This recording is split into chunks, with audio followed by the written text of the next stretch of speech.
یہ ایک ایسی اٹل حقیقت ہے، ایک ایسی واقعیت ہے کہ جس کا انکار انسان چاہتے ہوئے بھی نہیں کر سکتا، اس لیے کہ انکار فطرتاً ان اشیاء کا ہوتا ہے، ان چیزوں کا ہوتا ہے کہ جس کا مشاہدہ انسان نے نہ کیا ہو، جسے انسان نے نہ دیکھا ہو۔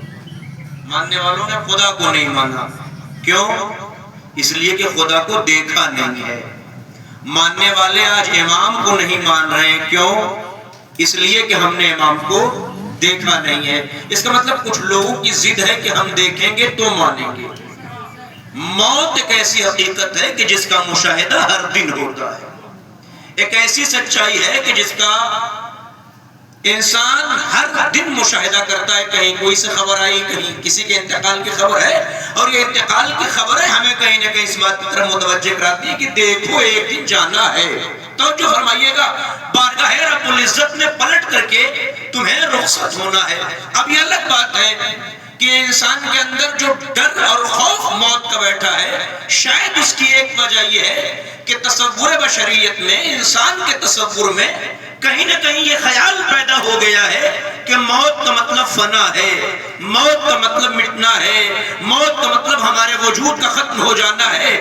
در حالے کہ موت کا تصور اس کائنات میں فقط اتنا ہے کہ موت سے پہلے کی زندگی کو امتحان کہا جاتا ہے، موت کے بعد کی زندگی کو حیات کہا جاتا ہے۔ کاش میرا جملہ پہنچ جائے۔ موت سے پہلے ایک امتحان ہے، موت کے بعد ایک حیات ہے۔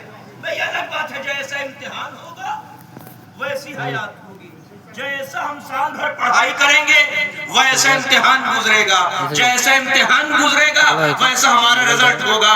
بعزیزوں، خدا نے ہمیں بھیجا ہے، پرچہ آؤٹ ہے، سارے سوالات ہمیں پتہ ہے، بمسئلہ جانتے ہیں، ہم بھی چھوٹے سے ٹیچر ہیں، اتنا اندازہ کہ سال بھر بچوں کو پڑھاتے ہیں، بچے سوالوں کا جواب فوراً دیتے ہیں، ہر سوال کا جواب دیتے ہیں، لیکن جیسے لکھنؤ سے کوئی ممتحن امتحان لینے آتا ہے اور بچوں کے سامنے بیٹھتا ہے، بچے ڈر جاتے ہیں، گھبرا جاتے ہیں۔ کیوں؟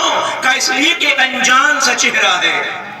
کاش توجہ فرما لیں آپ، ایک انجان سا چہرہ ہے۔ بعزیزوں، جانا سب کو ہے، رخصت سب کو ہونا ہے، یقین ہے کہ ایک دن دنیا سے جائیں گے۔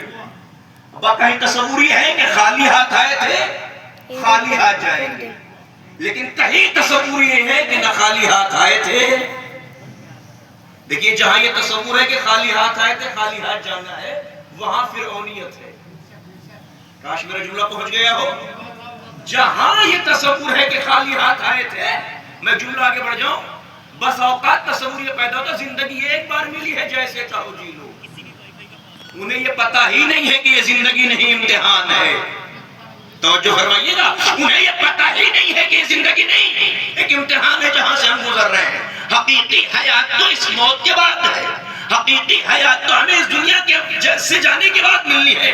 جانا سب کو ہے، رخصت کائنات سے سب کو ہونا ہے۔ یہ اصل ثواب کا کانسیپٹ، یہ مجلسوں میں آنا، یہ مرحومین کے جنازوں میں شرکت کرنا، یہ تشییع جنازے میں شرکت کرنا، یہ سب کہیں نہ کہیں یقین دلاتا ہے کہ ایک دن جانا ہے۔ تو جب جانا ہے تو خوف دل میں کیوں بیٹھ گیا؟ موت ڈر کا کیوں دل میں بیٹھا؟ کہ اس لیے کہیں نہ کہیں تصور جو پیدا کیا گیا کہ موت فنا کا نام ہے، موت مٹ جانے کا نام ہے۔ دیکھیے، اگر دنیا مانے تو مانے، لیکن الحمدللہ مکتب تشیع سے تعلق رکھنے والوں کو کم سے کم اس بات کا ڈر نہیں ہونا چاہیے کہ موت مرنے یعنی مٹنے کا نام ہے۔ توجہ فرمائیے گا، تو شاید اس کو تین باتیں جلدی عرض کروں گا، اس لیے کہ قبلہ پورے مکمل مجلس اس کے بعد